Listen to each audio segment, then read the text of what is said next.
all of us get frustrated. Even coaches sometimes get frustrated, and you ask yourself, when you've had a particularly bad day or bad week, and you say, why am I trying to help? Whenever I feel like that, Mark, I take a walk through the emergency department of whatever facility I happen to be in at the time. And I walk through that facility and I see the old and the weak. I see the young people who've been struck down by sudden onset of illness or some kind of accident, their lives perhaps changed forever. And then I realize how important this work that we're trying to do in healthcare actually is. Someday that could be somebody in our family. Someday that could be us. And there's no more noble calling, in my imagination anyway, than supporting grand change in the way we deliver healthcare. Welcome to the Lean Blog Podcast. Visit our website at www.leanblog.org. Now, here's your host, Mark Graban. Hi, this is Mark Graban. Welcome to episode 307 of the podcast. It's April 30th, 2018. My guest today is the voice you heard at the beginning of the episode, Andre Demarchant. He is the president of Demarchant Healthcare Solutions, Inc., which is based in Kitchener, Ontario, Canada. Andre and I first crossed paths when we had the chance to work together at an American healthcare client via our then affiliation with Pascal Dennis and Lean Pathways. I've interviewed Pascal on the podcast here many times, of course. So in today's episode, Andre and I we start off talking about his history working for Toyota in Canada and what he learned there, why it's important that he learned about how flow works while working there. We'll talk a little bit about Lean and the Toyota production system and what those words or phrases mean to him. How does TPS transcend culture and language as well as industries? And then we shift to talking about healthcare and some of the common challenges that are faced, including financial hardships, problems we see in many countries. Why are hospitals poorly prepared for change in many cases? And why do they struggle in addressing that? Another main theme is cost cutting and why you can't cut your way to success. I hope you enjoy the episode. You can find links and more information at leanblog.org/307. Andre, hi. Thank you for joining us here on the podcast. Oh, thanks, Mark. It's a pleasure being here with you today.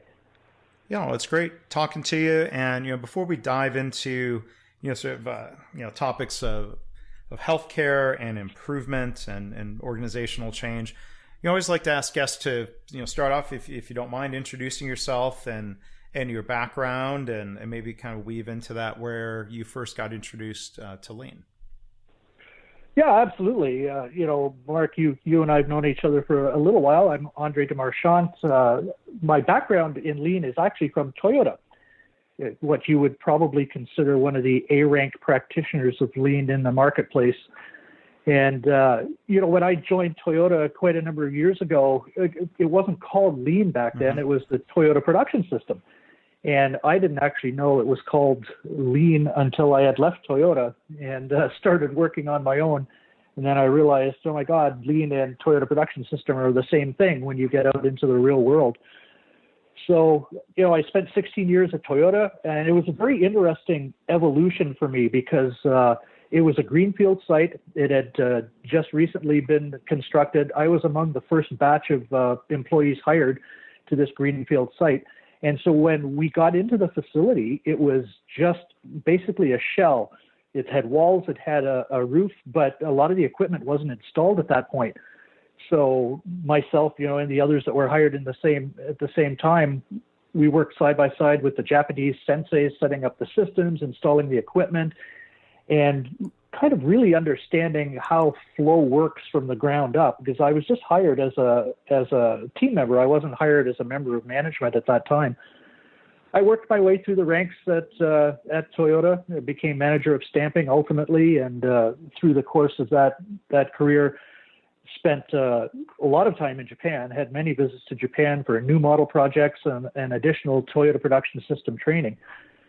And it was an exceptional experience, Mark, because I got to see the TPS philosophy, the thinking, the tools applied at different levels in the organization and at different times of growth. starting out as a greenfield site that made 50,000 cars a year to one that would ultimately make 1,200 cars per shift. I mean, it changes the dynamic of how TPS works. And it was interesting to see how we were all taught the Toyota production system too, because you have to understand Toyota at the time brought in people who were not from an automotive background. And so, I came to Toyota from a meatpacking company where I was a lead hand in a meatpacking company. So no car building experience whatsoever, no exposure to a Toyota production system. And so it was interesting to experience at the time. And I don't think I had a full appreciation at the time of what it was I was going through and learning all of this Toyota production system nuance.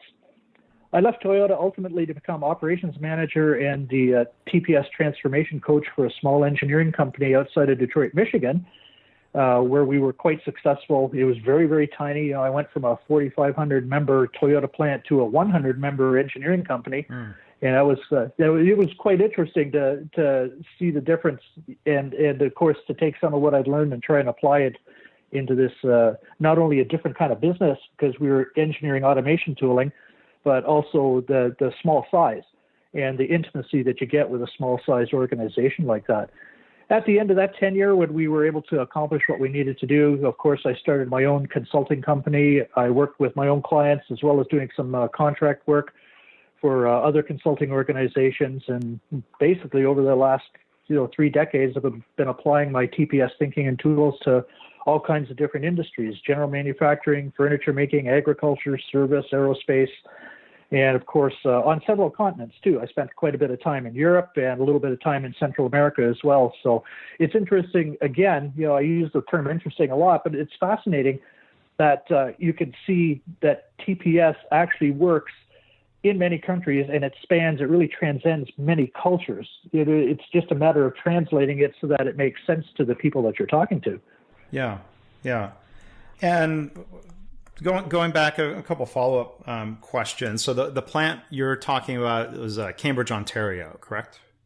Yeah, that's correct. It's the Toyota Motor Manufacturing plant in Cambridge, Ontario. When I first started there, we were just making the Corolla.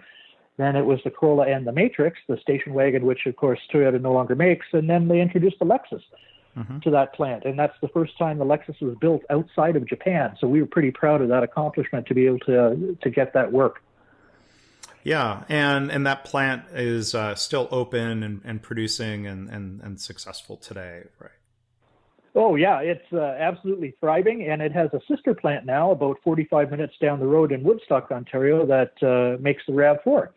And so a lot of what we learned there and a lot of the good people that grew up in the organization when I was there went on to help establish a new plant at another greenfield site just a little bit down the highway.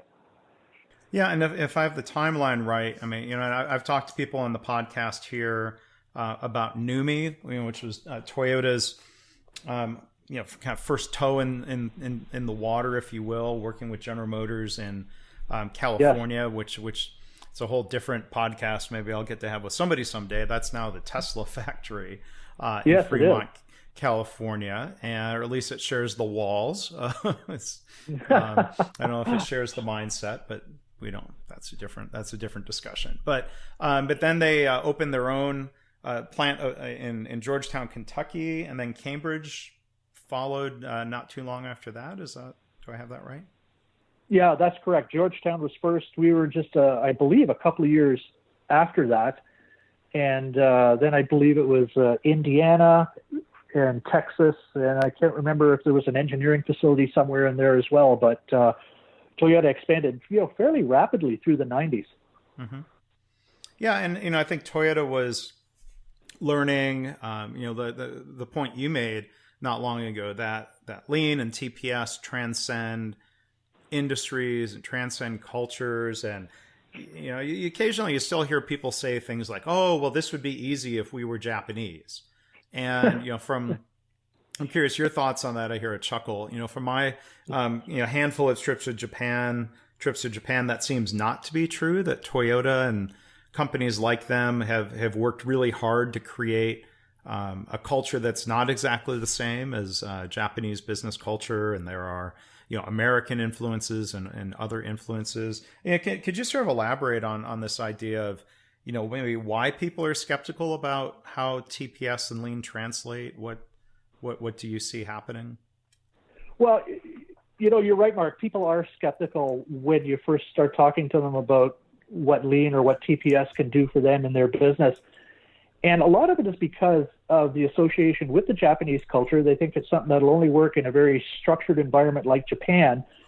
And I think a lot of that comes from the fact that as we teach TPS, it comes with a lot of embedded Japanese words in it. And so people look at that and say, well, this is something specifically for Japan, when in fact it's not. And when you think about Toyota, they've got 51 different manufacturing facilities in 28 different countries around the world. And, as a member of Toyota, I got to travel to quite a few of them, obviously not all of them, but quite a few of them. And while the cultures are different, the application of the Toyota production system was very, very consistent. I mean, it was tailored for the culture. You have to consider Toyota production system kind of like buying a really good suit. At the end of the day, everybody that you're looking at is wearing a suit, but it's custom fit to them. And Toyota production system is very much the same way. At the end of the day, when you go back and think, well, what is the TPS system trying to teach us? It's exactly the same, but you can tailor it to match the different cultures. So I think there's a lot of misinformation out there, or at least there certainly used to be, about TPS working exclusively in Japanese or very, very structured cultures. I mean, the fact that we have very successful Toyota plants in North America, in continental U.S. by itself would indicate that that's not true. Yeah. I mean, I think, there is plenty of evidence at this point that Toyota has figured out how to be successful in other countries. They've been successful in Texas, with their San Antonio plant that's been open just over 10 years, which has been great for the San Antonio area. Absolutely. They're becoming more of a global company, and maybe we can talk more about kind of translations across industries and talk about healthcare. But before we move into that, I'm curious maybe to follow up on a couple of other things. So you made a comment about you left Toyota and learned that TPS and lean were the same thing, and there's some who I've heard sort of take issue with that lean is sort of a interpretation of TPS, and there's some people out who talk a lot about TPS and lean being different. And I think part of the challenge I see, and hear your reactions to this, is that I think there are a lot of things that get said in the name of lean that to me don't seem to hold very close to TPS. So it seems like over time there's been, sort of variation or drift, or I don't know, or whatever term you would use. But maybe to ask you, kind of react to that or elaborate on that. I mean, TPS and lean should be the same thing in principle, or how do you respond to that? Yeah, I guess just coming from me, Mark, when I say lean or TPS, they mean the same thing. Mm-hmm. And I don't know if it's because of my background from a lean practitioner point of view. I learned at an A-rank practitioner, which is Toyota, right. Or not. I don't know if that's influencing the way I look at it or not. I think you can I think you can very easily get tied up in semantics. And I think you can also get tied up looking at exclusivity. So what I mean by that is the Toyota production system or lean, tends to breed a great large batch of consultants and coaches. And of course, the way you differentiate yourself is to call what you're doing something a little bit different than what the original is, right? And so, you could think of it even from an element of lean, which is TPM, total productive maintenance. And so the way we were taught TPM at Toyota, there's 5 pillars, but you can go online and you can find coaches who will teach you 7 pillars and 9 pillars and 6 pillars. And at the end of the day, it's all the same TPM. It's just all marketed a little bit different. So I think that certainly in my imagination, lean and TPS are the same thing. I think that that's not universally true. I think there are people who do believe that those things are different. I also think that the more people who practice it who have not had experience at an A-rank practitioner also potentially can dilute some of the meaning of what it's intended to be. So I think there's certainly some risk to that as well. Yeah, I mean, like, the one thing that there are, there's variation that is maybe inconsequential, and then there are, the one thing I always, it's just kind of gets my dander up is, hearing somebody say, I've heard people quite literally stand on a stage and say, lean is all about efficiency, and you better use Six Sigma for quality, because otherwise lean would have you making bad stuff faster. And wow, like that is not my experience. When I was at General Motors, learning from a NUMMI trained plant manager who said, if quality and efficiency go hand in hand, and the two pillars of TPS on the Toyota website are flow and built-in quality.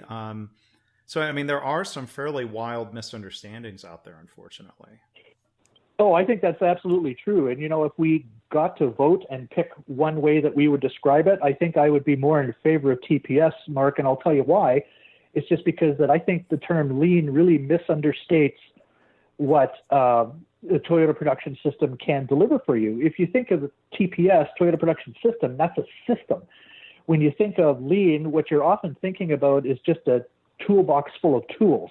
Mm-hmm. And, TPS is all about a management system. It's about the different components that all fit together to drive a better business, including the mental models, the thinking way. That's very, very important to make all of that work.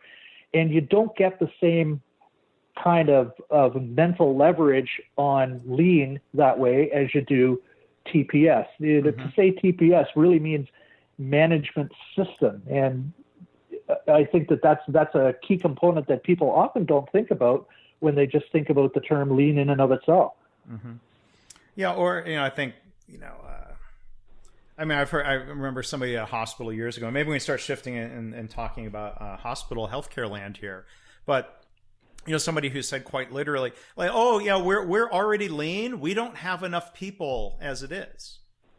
And I think, wow, because unfortunately in their mind saying, well, we're running lean means not having enough. Where I think the intent of lean was about effectiveness and doing more with less. But I hear you that even that concept alone doesn't seem to really capture the nature of a philosophy and a management system.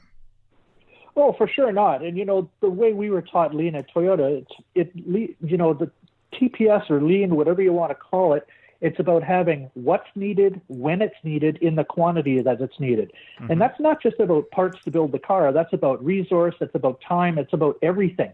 And so, obviously you have to understand your business in a really, really intimate way in order to make that work for resource as well as parts. But it's not about running shorthanded on anything, because that doesn't do a service to anybody. That doesn't help quality, and it certainly doesn't help, especially if you're thinking about healthcare, it certainly does not help patient experience. Right. And so I think, there's this tradition in healthcare, I would maybe even call it an unhelpful tradition of cost cutting, where there's this focus on slashing, cutting hours, cutting people, shrinking resources and capacity, instead of focusing on process improvement, waste reduction, improving flow. I thought it really struck me how you mentioned, learning TPS, you were taught how flow works. So I was wondering, in that context, what are your thoughts on some of the major issues that you see healthcare organizations being up against today? Well, certainly the clients that I get to visit, there's a couple of things that are kind of staring them down at this point in time. The first thing is that there is pending change for which they have no countermeasure. And it's a little bit stunning, because change has been coming to healthcare for approximately 15 years, maybe longer, whether we wanted to accept it or not. the number of patients that we're seeing, the level of acuity, the increasing age groups, the ALC, while quality expectations increase and reimbursement for services continues to decline. These are changes that have been coming for a long time, and a lot of healthcare organizations are just poorly prepared to address those. And, once upon a time, you could rely on higher census, both inpatient and outpatient, to be profitable, but now that's no longer a guarantee because reimbursement is different. So I think that, the first part is a lot of healthcare organizations are unprepared for the change that they're facing. They either didn't see it coming or they saw it coming and thought they could work around it. I'm not sure in every circumstance, but that's certainly one big aspect. Of course, what that leads to is the second big issue that they face, which is then financial hardship. And not being prepared or preparing for the future ultimately leads you to some kind of fiscal judgment day. And fiscal judgment day, when you think about it, Mark, it's really fixed in time for each organization. And that time isn't the same for each organization, really depends on the type of healthcare business that they're in. But the bottom line is, the things that are common is that the closer that you get to this fiscal judgment day, the fewer options these organizations have at their fingertips to countermeasure the problem, whether they saw the bigger problem coming or not. And so what they're left with then is only dramatic action. And so something that you could have done a small change on, say, a couple of years ago to help mitigate some of these barriers and some of these changes that are coming, now becomes a moment of truth where you have to do something very, very big and deliberate. You have to almost use a blunt instrument in order to make yourself successful now, because it's just waited too long for some good countermeasure to take place. And that almost always leaves organizations in a position of staff cuts as an inevitable last resort. It's interesting because I talked to a CEO of a healthcare organization a few months ago. He contacted me. He was a potential client and so on. In the end, he didn't commit. And the reason he didn't commit, and I was kind of stunned by the response, he basically said he didn't want to take any action until he saw exactly what change was coming to healthcare. Wow! Is that crystal ball arriving from Amazon with 2-day shipping or something? Yeah, it's wishful thinking, right? Because by the time you actually see what the change is going to be, it's too late. I mean, the goal has to be the same as it would be in manufacturing some time ago, is to create a really flexible organization that can meet whatever challenge it is. Not wait until you see what the challenge is and then just countermeasure that one challenge. That's completely unhelpful. And, we had a great dialogue back and forth. He was a very smart man. I don't mean to imply that he was not clever, but I just couldn't seem to make him understand that waiting until he knew what the problem was going to be way too late from being able to select from a number of options to be able to countermeasure it. Yeah. Well, I've heard similar things, sort of at an increasing frequency in the last 2 years. Healthcare organizations in the U.S. saying, well, there's too much uncertainty right now, so we're going to hold off, and we're conserving cash until things become less uncertain. And I think, well, we have congressional elections coming up in 2018. I think part of them, it's hard to talk healthcare either in the U.S. or Canada without talking about politics and government in different ways. But, I think after the presidential election in 2016, that uncertainty about the Affordable Care Act and possible repeal, or, that created uncertainty. But now, even though that's been stalled, the congressional elections, the next presidential election in 2020, like in our system, that uncertainty, that political uncertainty never goes away. There's many other dimensions of uncertainty. So and like you said, the people making these decisions are smart, dedicated people, but it leaves me scratching my head about how doing, wait and see doesn't seem like a compelling strategy. That if you start getting better at improvement, it seems like that increases your capability of dealing with whatever the future throws at you. Well, that's exactly right. And, if I think about Toyota, even the plant that I was at here in Cambridge, I think it was around the mid-'90s or maybe late '90s, the car market had a big sag. You know, the people just weren't buying new cars. It didn't matter if it was Toyota or who it was. Nobody was buying new cars. And so the volume really dropped. And so what actually happened at the facility at that time is the leadership doubled down on improvement work. They said, well, I've got people now that have some free time, free in quotation marks, as long as they are saving the organization the equivalent of their salary with every day they come in and do improvement work, that's a bonus for us. That's a benefit that we'll be able to cash in when the market picks up, which inevitably it will. And so when you talk to people in healthcare and they can't see the benefit of doing some kind of improvement work, even in the face of uncertainty when you probably should be doing it, it leaves me with a lot of anxiety because, you know, yourself, Mark, and same as myself and, you know, a handful of other practitioners out there, you want to help, right? This is an important industry and you want to help. And when you can't get through to people or you can't frame it in a way to help them understand the urgency of the situation and how a change in mindset or a change in business approach can actually help them, it's very frustrating. Yeah, and so and I'm curious. I mean, I've blogged about recent years. I mean, you can go back to the financial crisis. The Toyota plant in San Antonio, like others, paid employees to go through training and development and to participate in Kaizen, and they even paid people to go do Habitat for Humanity, because even though doing that isn't really directly saving the company money, I think somebody from the San Antonio plant said that it's developing teamwork and leadership skills to even pay people to do things very unrelated to directly building trucks. And I think that philosophy of developing people, point one of the Toyota way from Jeff Liker is taking the long-term perspective, of course. And absolutely, after the earthquake and tsunami and everything that hit Japan in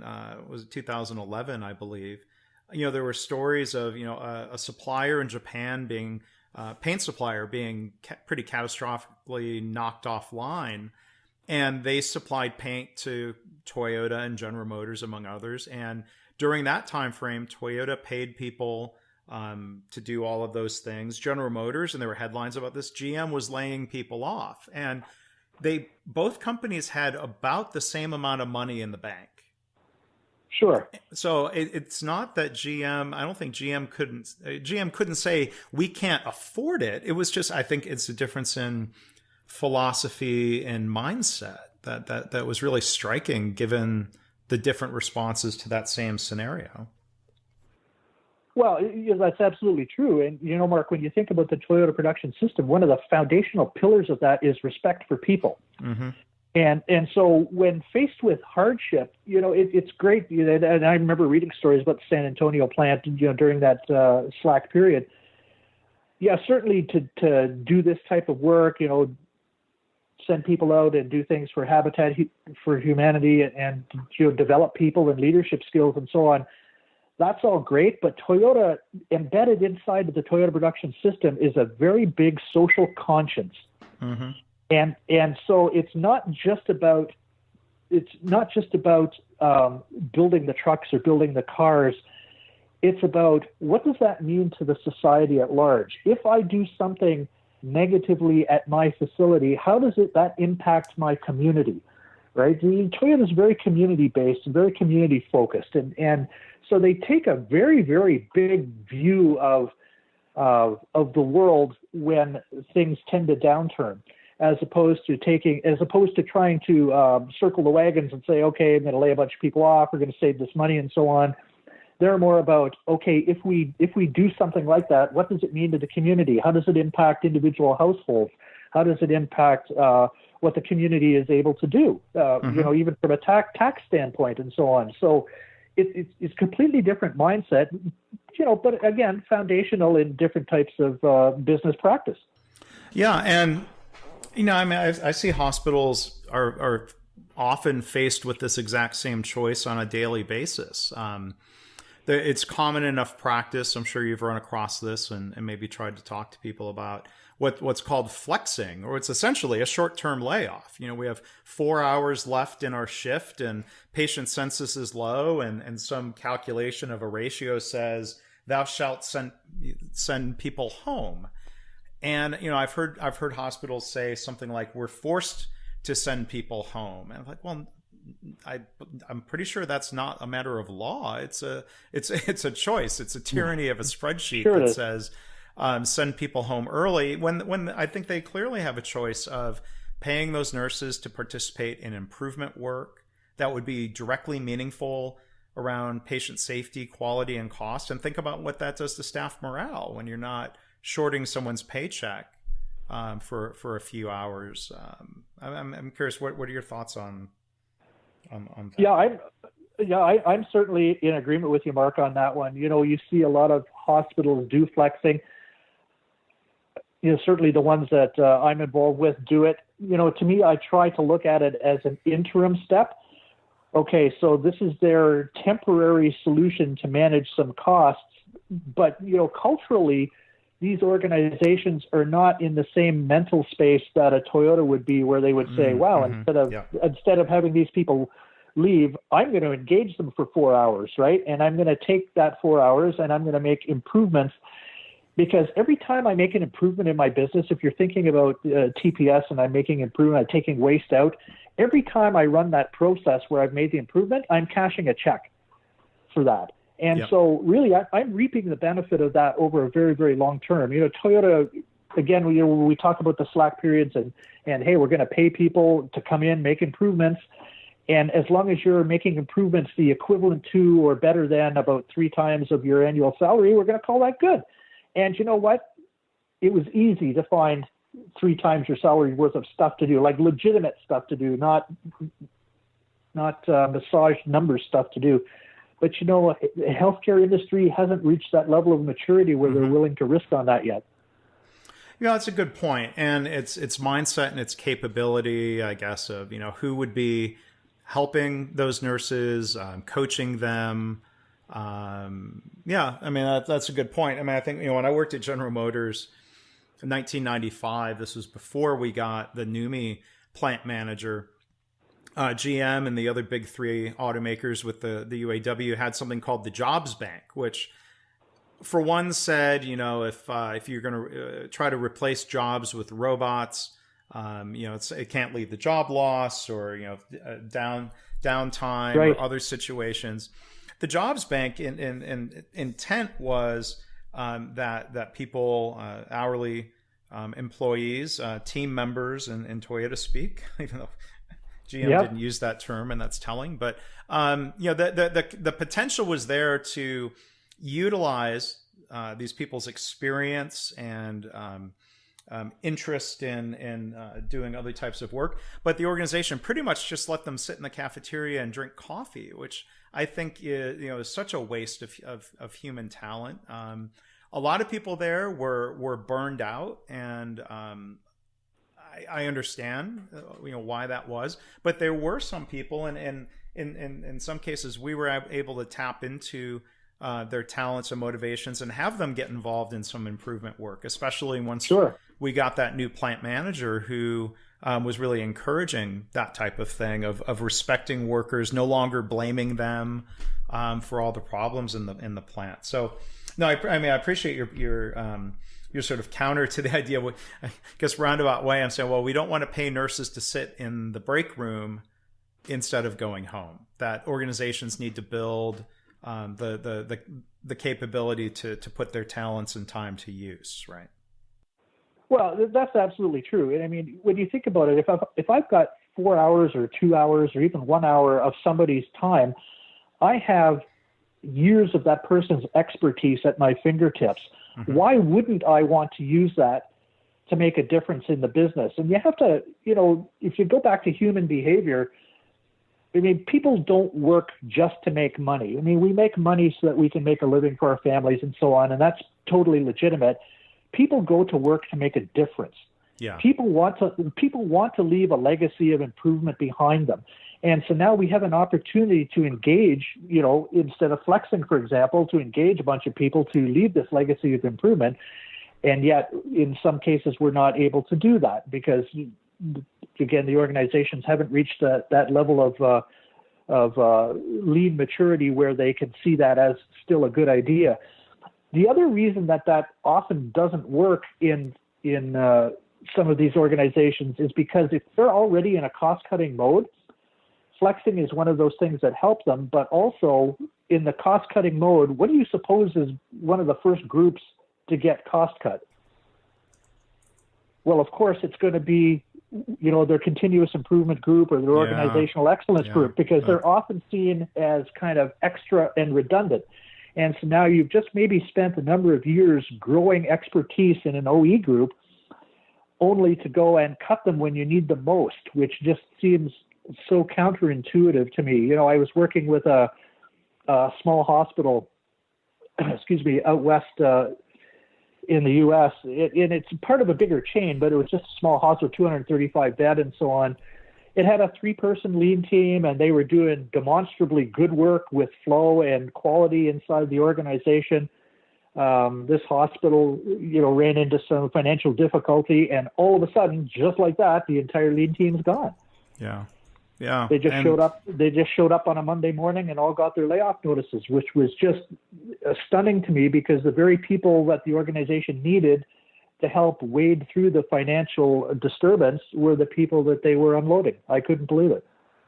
And there's a lot of that happening these days, unfortunately. But somebody said earlier, I think on one level, an organization, whether it was GM or a hospital, would struggle to utilize people's talents when they have that slack time. I think sometimes it seems like healthcare organizations and executives on a different level struggle to utilize their internal lean departments or whatever they call it. There's probably a whole complex fishbone diagram we could sketch out of why that is. Do executives not believe in lean? Are they not getting results? If they're not getting results, why weren't they getting results? But it seems like maybe there's sort of this impatience or cost-cutting view. But before turning it back over to you, you mentioned earlier, and I jotted this down, organizations viewing staff cuts as a last resort, and a lot of times it seems like it's the first resort. Even though the article about the layoffs might say, well, we had no alternative, or we were forced to lay people off, but it seems like, boy, that's often the first thing these organizations go to. Well, that's certainly, Mark, what it feels like. And I was reading an article, a couple of weeks ago. It's an older article now. It's from December of last year. But I jotted down a couple of notes from it. And this article said that the healthcare sector had announced 38,145 job cuts in 2017, which is 124% more than the year previous. And, that's just such a stunning number. And, when you read some of the, as I've done and you've done, you read some of the headlines and it's like, well, we were left with no alternative. Yeah. I want to come back to the part of the reason they're left with no alternative is because they delayed so long in taking any kind of meaningful action that is the only thing that they had left at their fingertips to do at the last minute. And, it's very easy to sit back and at that juncture and demonize the senior leadership team, right? Because you could look at them and say, oh my God, they're out of touch. They don't know what they're doing. They're not running their business. But, I've been dealing with executive teams for quite a long time now. And, there's always exceptions to the rule. But for the most part, they are all very caring and concerned and dedicated individuals that want to do the right thing. And yet when you read headlines like this, it's like, well, this isn't the right thing. So how did you even get there? But I look at that and I say, okay, to me, an executive who is faced with cuts and has to make those cuts, that's no different to me than a person who is lower down in the organization and making mistakes. It's a bad process. The reason the executives are not prepared to deal with this in a more effective way is the processes that they're using to either, try and see the future, make the organization more flexible, develop meaningful strategies, they're bankrupt. They don't have good processes. And so as a result, they don't have a good product from those bankrupt processes, same as you would at the front line, right? And so, rather than demonize the executives, I think we need to look at them and say, how do we help them first come up with better processes so that they never get caught in this position again? Because, I've dealt with executives and some of them have even put their own health at risk, being so churned by having to make these types of decisions, and you can't help but feel bad for them. But it truly is a result of bad process that's put them in this position. Yeah, I mean, they're part of a system, and I mean, I try to be, I do my best to be understanding, and you're giving me a good reminder of the need for that, of respect for executives. One thing in general, I try to remind myself of in healthcare is you can't blame people for things they haven't been taught, whether that's doctors not knowing about processes or executives not knowing about other modern alternatives to cost cutting. I appreciate that reminder. Kind of step back and understand the person and ask why, and look at how the system contributed to where they are. Sometimes executive has played a very active role in their organization and its culture and its strategy for a long period of time. Which I think, in a way, even if somebody were to become magically enlightened from hearing another healthcare executive or a good coach like yourself, knowing what to do doesn't mean it's easy to practice new habits either, especially when it comes, to other cultural elements. Healthcare, a lot of people, have been trying to shift healthcare away from blaming individuals for systemic problems. That's a hard habit to break as well. Well, certainly it is. And it's a lot easier to blame the person than it is to take apart a process and try and fix it. I mean, it's just that much simpler.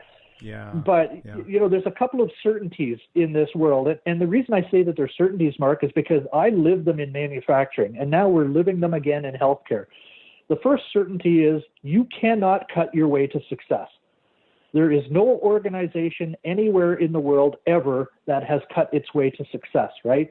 The best you can hope for if you are stuck with doing cuts is that you've bought yourself some time to go and do the right thing. Mm-hmm. The second certainty is you will not solve today's problems using yesterday's thinking.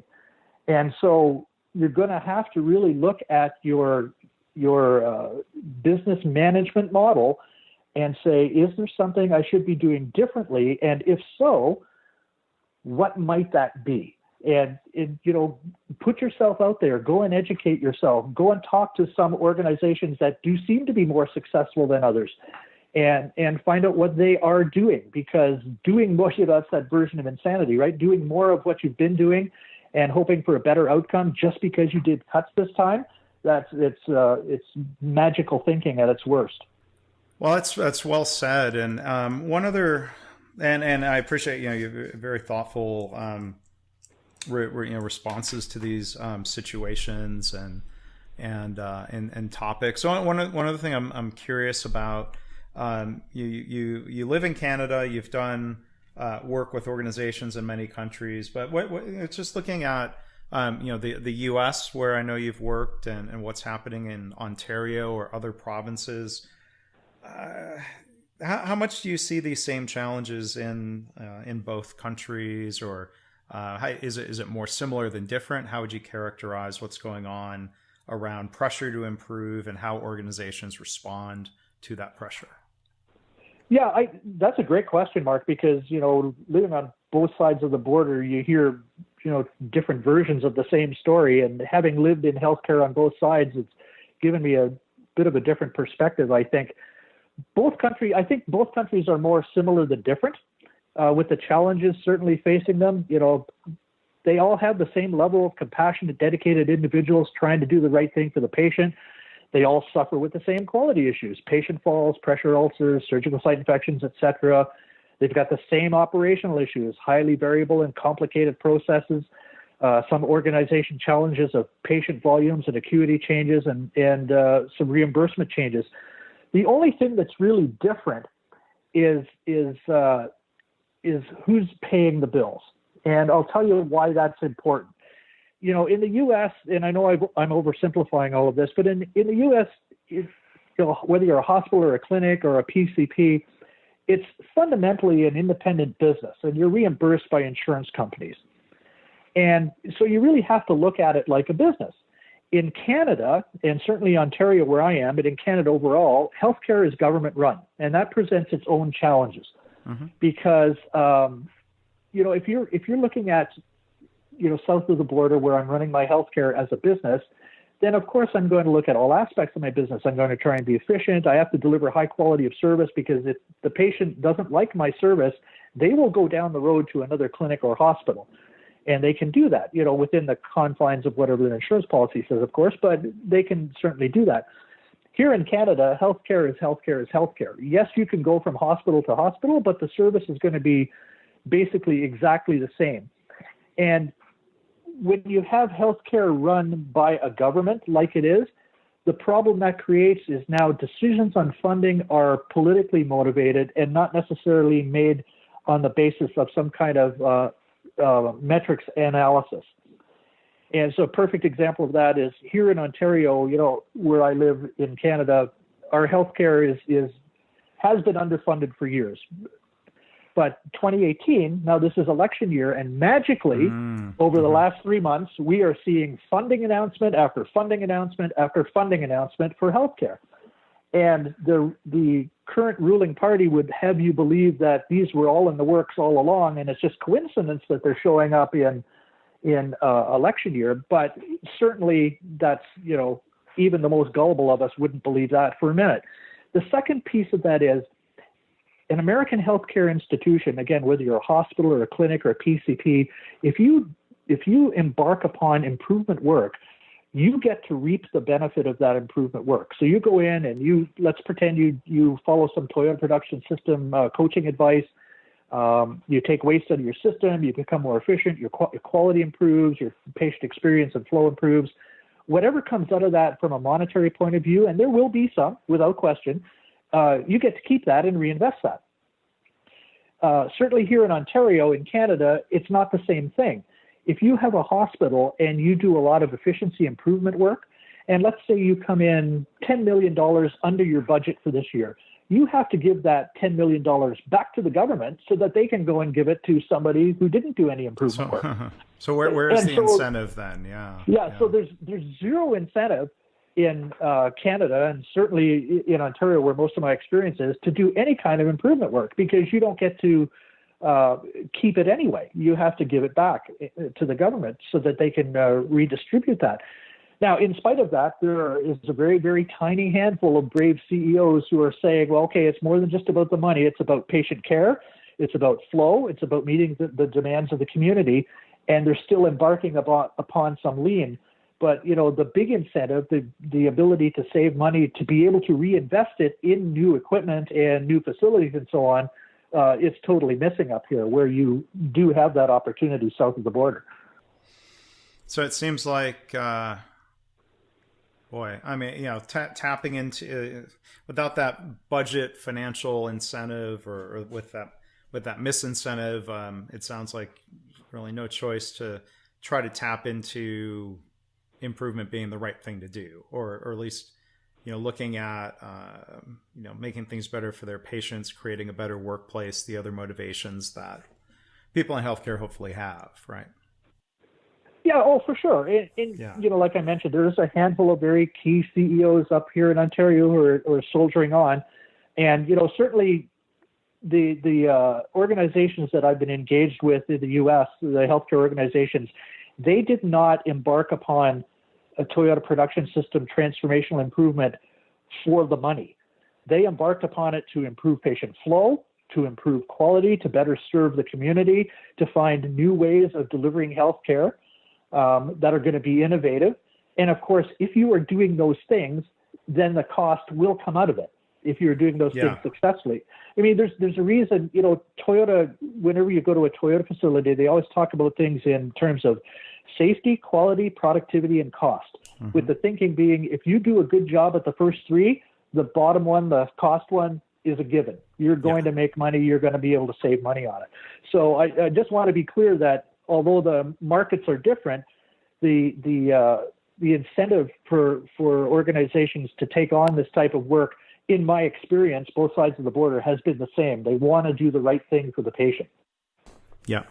And that's one thing that's very powerful, maybe as a final thought, when people say, patients are not cars and the hospital is not a factory. I'm like, well, those are absolutely factually correct statements. But, as you were saying earlier, tying it back to something you said, Andre, TPS and lean have been proven to transcend culture and language. It can transcend industry. And so when people say, a hospital is not a factory, I mean, people in hospitals have this incredible sense of caring and professional dedication that, while I think, in some settings and manufacturing environments, people have that, but I think it's that much stronger in healthcare, which I think is a great strength that effective improvement work and, should tap into. I think that's the